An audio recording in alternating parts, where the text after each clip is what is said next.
आज का हमारा क्लास होने वाला है त्रिभुज को लेकर। आज हम इसमें त्रिभुज का A to Z उसका कंसेप्ट जानेंगे, उसका प्रकार पढ़ेंगे। त्रिभुज किसको कहते हैं, त्रिभुज का क्या गुण धर्म होता है, कितना प्रकार का होता है, कोण का धर्म कितना प्रकार का होता है और भुजा का धर्म कितना प्रकार का होता है, सभी का विस्तारित जानकारी आज हम इस वीडियो में लेंगे। तो आप लोग इस वीडियो को स्किप मत कीजिएगा। चलिए चलते हैं। त्रिभुज, त्रिभुज हम किसे कहते हैं? देखिए, नाम से ही आपका परिभाषा बनता है त्रिभुज।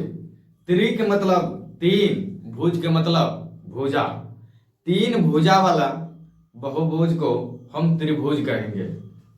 तीन भुजा वाला बहुभुज को हम क्या कहेंगे? त्रिभुज कहेंगे। अब बात आता है यहाँ पे बहुभुज किसको कहते हैं। जो अभी तक ये नहीं जानता है कि बहुभुज किसको कहते हैं, तो फिर त्रिभुज समझने में उसको दिक्कत होता है। बहुभुज हम कहते हैं जब तीन या तीन से अधिक रेखाखंडों से घिरी एवं समतल एवं बंद आकृति को हम बहुभुज कहते हैं। तो तीन रेखाखंड या उससे अधिक से अगर कोई बंद आकृति है तो उसको हम क्या कहेंगे? एक बहुभुज है।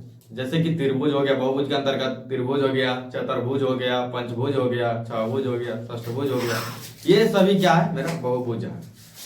तो इसी में बहुभुज में ही एक प्रकार आता है मेरा त्रिभुज। आज हम त्रिभुज के बारे में जानेंगे। तो त्रिभुज मतलब त्रि मतलब तीन, त्रिभुज, भुज मतलब भुजा, यानी कि तीन भुजा वाले बहुभुज को या तो आकृति का ये को हम त्रिभुज कहेंगे। तो चलिए, त्रिभुज का परिभाषा आ गया आपका तीन भुजाओं वाले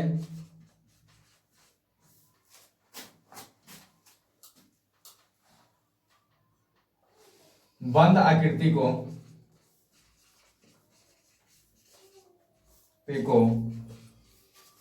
त्रिभुज कहते हैं।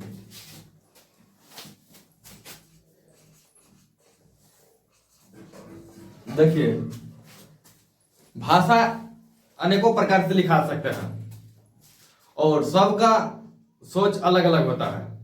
सब अपना अपना स्तर से लिखाते हैं। बस बात आता है कि मेन फोकस आपको करना है, समझना है। ये परिभाषा रट लेने से कोई फायदा होने वाला है नहीं। अगर आप समझ जाते हैं तो परिभाषा खुद से बना सकते हैं, आप बना लेते हैं। जैसे तीन भुजाओं वाले आकृति को हम त्रिभुज कहते हैं, या तीन भुजाओं से घिरी एवं बंद आकृति को त्रिभुज कहते हैं। आपका मर्जी, जैसे भाषा बोल सकते हैं, लेकिन सटीक होना चाहिए।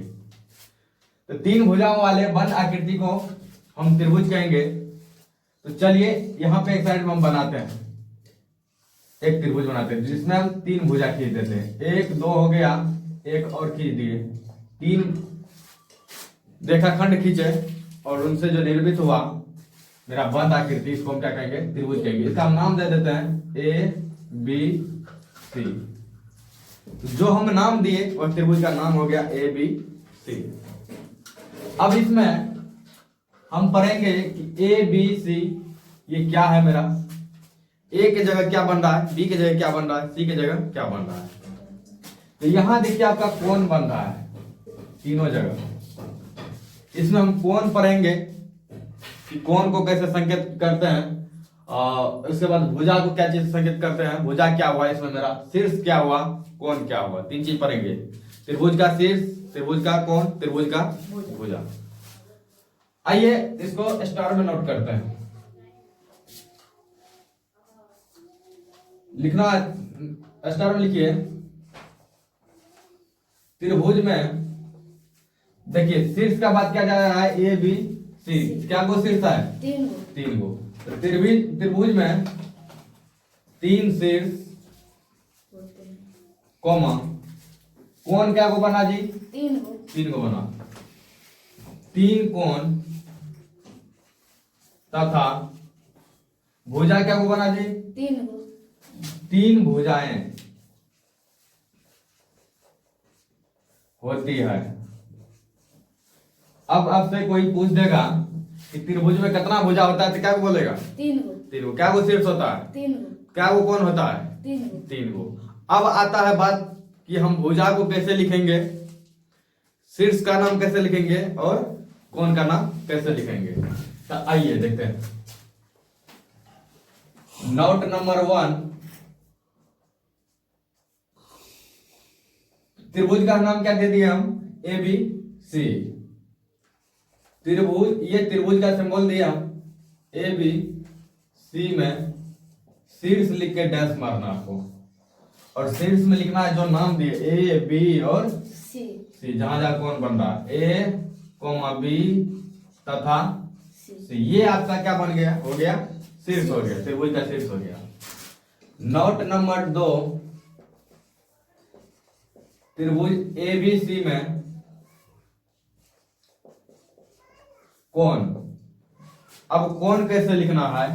जैसे ए पे कोण बन रहा है तो कोण का सिंबल देंगे और ए लिख देंगे। एक और तरीका होता है लिखने का, कोण ए को जैसे लिखेंगे तो ए कैसे बना?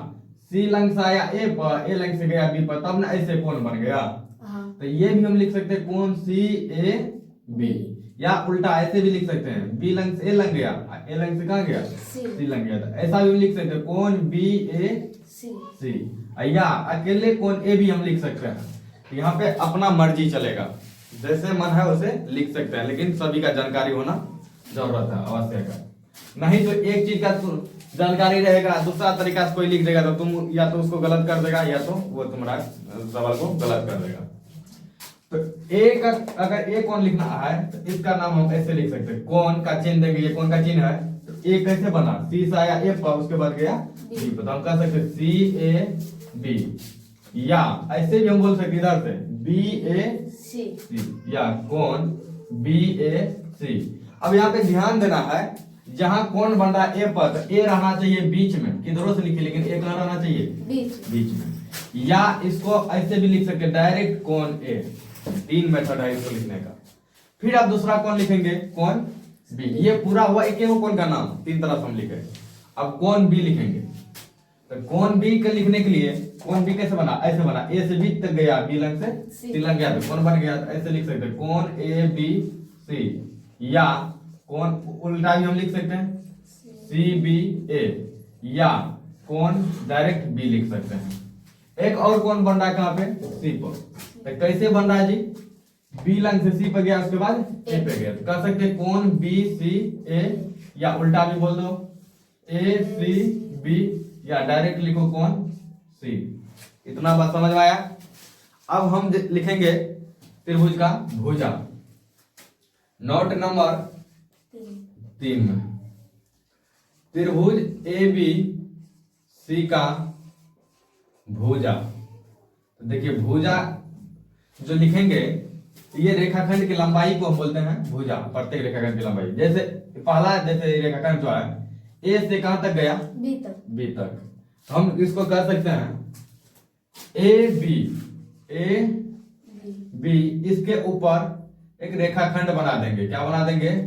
रेखाखंड। या इसको हम उल्टा भी लिख सकते हैं बी ए, इसके ऊपर क्या करेंगे? एक रेखाखंड बना देंगे। फिर देखो कोमा दूसरा भुजा कहां गया? बी से सी तक, तो बी सी, या उल्टा क्या बोल सकते हैं? सी बी, तथा एक तीसरा भुजा क्या है? सी से ए तक आया, सी ए कहो या ए सी कहो, एक ये बात हो गया। ये हो गया आपका कौन चीज?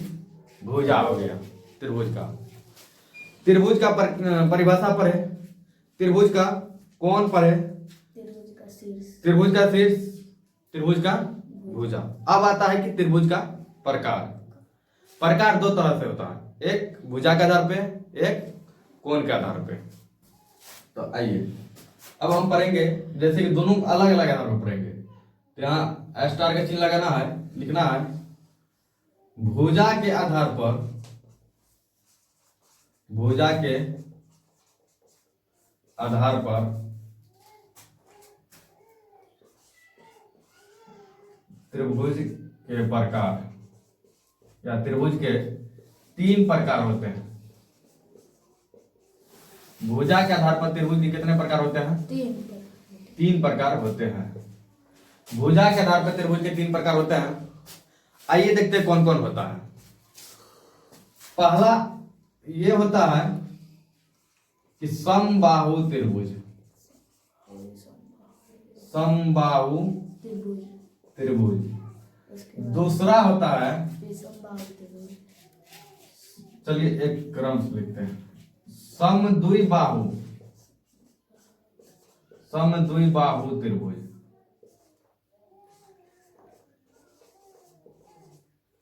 और तीसरा होता है विषमबाहु त्रिभुज, विषमबाहु त्रिभुज। अब ध्यान दीजिएगा, समबाहु त्रिभुज, समद्विबाहु त्रिभुज, विषमबाहु त्रिभुज। अब तीनों को हम अलग अलग प्रकार से पढ़ेंगे, तीनों को अलग अलग जानकारी देंगे। अब पहला आता है हमको समबाहु त्रिभुज। चलिए समबाहु त्रिभुज लिख के डैश मारिए। चलिए समबाहु त्रिभुज किसको कहते हैं? देखिए समबाहु, सम मतलब होता है बराबर, त्रिभुज का नाम क्या है? समबाहु। चलिए यहाँ पे एक त्रिभुज बनाते हैं हम, समबाहु त्रिभुज। समबाहु त्रिभुज क्या होना चाहिए? सभी भुजा बराबर होना चाहिए। चलिए मान लेते हैं कि इसका सभी भुजा क्या है? बराबर। इसका नाम हम दे देते पी क्यू आर। देखिए समबाहु, सम के मतलब होता है बराबर, अब बाहु के मतलब होता है भुजा, और त्रिभुज तो है ये है, यानी कि बराबर बराबर भुजा वाले, बराबर बराबर भुजा वाले त्रिभुज को समबाहु त्रिभुज कहेंगे। यानी कि प्रत्येक भुजा क्या होना चाहिए? उसका बराबर होना चाहिए। तो लिखना जिस त्रिभुज के तीनों भुजा बराबर हो, जिस त्रिभुज, ये त्रिभुज का सिंबल दिया हम, का तीनों भुजाएं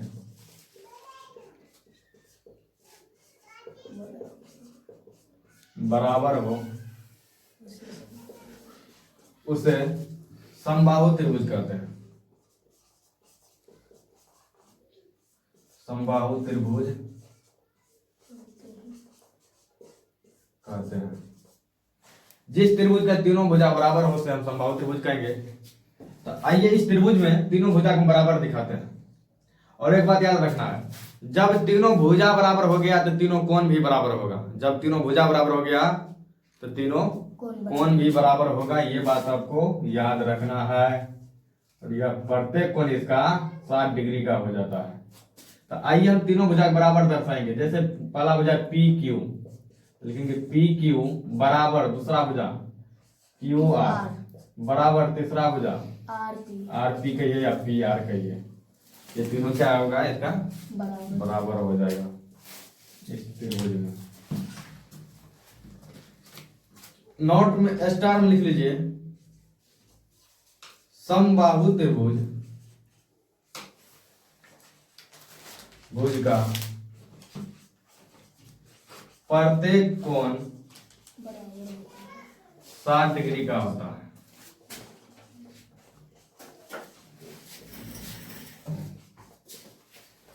समबाहु त्रिभुज का प्रत्येक कोण 60 डिग्री का होता है। और कोई भी त्रिभुज हो, किसी भी प्रकार का त्रिभुज हो, उसका तीनों कोण जोड़ के 180 डिग्री होना चाहिए, नहीं उससे कम नहीं उससे ज्यादा। तो 60 60 60 तीनों कोण अगर हो जाएगा तो जोड़ देंगे तो 180 डिग्री हो जाएगा। तो मेरा समबाहु त्रिभुज का प्रत्येक कोण बराबर भी होना चाहिए। तो 180 को बराबर बराबर भाग में बांटेंगे 3 भाग में, तो कितना कितना हिस्सा होगा प्रत्येक कोण का?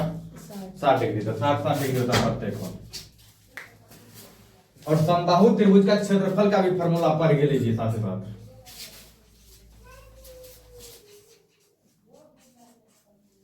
समबाहु त्रिभुज का क्षेत्रफल बराबर फॉर्मूला होता है √3/4 गुना भुजा स्क्वायर। क्या होता है?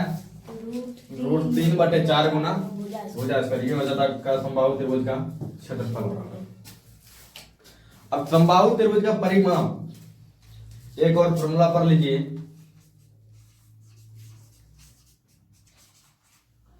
समबाहु त्रिभुज का परिमाप बराबर 3 गुना भुजा। क्या होता है?